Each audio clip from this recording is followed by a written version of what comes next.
নমস্কার বন্ধুরা, good morning. আশা করি তোমরা সবাই ভালো আছো। তো আজকে সকালটা শুরু হচ্ছে একদম দুধ চা দিয়ে। কারা কারা আমার মতো আছো যাদের একদম চাটা ছাড়া সকালটা কমপ্লিটই হয় না, চা খেলে তারপরে এনার্জিটা একদম ফিরে আসে।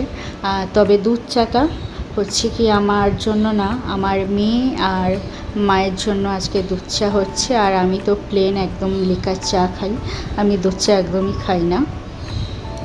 মাও সেরকম খুব একটা খায় না, আমাদের বাড়ি আসলো অনেক দিন পর, সেজন্য বললাম যে দুধ চা খাও। আর মেয়ের দুধ চা ফেভারিট। আর অনেক দিন পর মা এসেছে, মায়ের শরীরটা খুব খারাপ ছিল, আসতে চাইছিল না। আর মেয়ের সামার ভ্যাকেশানও প্রায় হচ্ছে কি শেষ হয়ে আসছে, সেই জন্য বললাম যে আসো। তো আসার পর দেখলাম মায়ের শরীরটা বেশ খারাপ, তাও আসতে চায় না মেয়ের বাড়িতে ঘন ঘন। তো যাই হোক, আমরা অনেক দিন পর তিনজনে মিলে বেশ খানিকটা সময় একসঙ্গে কাটাচ্ছি।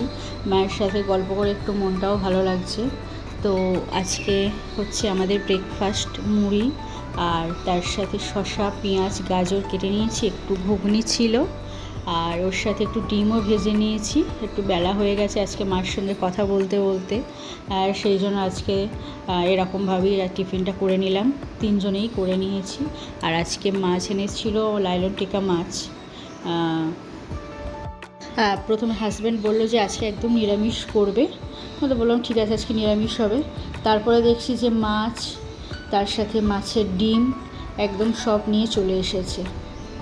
আর এত মাছের ডিম নিয়ে আসে ঘন ঘন, আমার তো এখন একদম আর খেতেই ভালো লাগে না মাছের ডিম। আর যে কোনো জিনিস বেশি ঘন ঘন আনলে সে জিনিসটা আর খেতে ভালো লাগে না। ডিম নিয়ে এসেছে, আজকে কিছুটা রান্না করব, আর তারপরের দিনের জন্য কিছুটা রেখে দেবো। একসঙ্গে এতটা বেশি খাওয়া যায় না। আর এরকমভাবে পেঁয়াজ দিয়ে, গাজর দিয়ে, ক্যাপসিকাম ছিল না, কিন্তু ক্যাপসিকামটা দিলে আরও বেশি খেতে ভালো লাগে, সেই জন্য ওর ভেতরে দিইনি।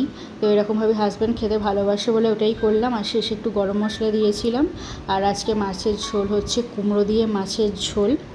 আর কুমড়ো দিয়ে যে কোনো মাছ, রুই মাছ বলো, বাটা মাছ, পার্শে মাছ, তেলাপিয়া, কাতলা মাছ, ইলিশ মাছও, এমনকি ইলিশ মাছও পর্যন্ত আমার কুমড়ো দিয়ে খেতে ভালো লাগে। যা দেবে মোটামুটি আমি সব খেয়ে নেবো। কুমড়ো দিয়ে ঝোল বেশ, আমার তো খুব ভালো লাগে। অনেকে কুমড়োটা খেতে ভালোবাসে না বা অ্যাভয়েড করে অনেকে, কিন্তু আমার কুমড়ো দিয়ে ঝোল খেতে বেশ ভালোই লাগে। আর মা আসার সময় দেখলাম দুটো ঝিঙে নিয়ে এসেছে, কারণ জিজ্ঞাসা করাতে বললো যে মাছের ঝোল খাবে বলে কিনেছিল, কিন্তু মাছ আসেনি এক সপ্তাহ ধরে। অনেকটা ভিতরের দিকে, যেহেতু আমার বাপের বাড়িটা, মাছ সব দিন আসে না, আর খাওয়া হয়নি। আর এখানে কিছুটা বাসন ছিল, সেগুলো মেজে নেবো। আর রান্না করতে করতে ওদিকে যতক্ষণ মাছের ঝোল হচ্ছে, আর সব কিছু গুছিয়ে নিয়ে আর এবারে আমি লাঞ্চ করতে বসে পড়বো। হাজব্যান্ড আগেই খেতে বসে পড়েছে, আর আমি, মা আর মেয়ে এখন দুপুরে লাঞ্চ করছি। অনেক দিন পর একসাথে খাওয়া হচ্ছে। তো আজ এই পর্যন্তই। তোমরা সবাই ভালো থেকো, সুস্থ থেকো। Tata, bye bye. আবার পরের ভিডিওতে দেখা হচ্ছে।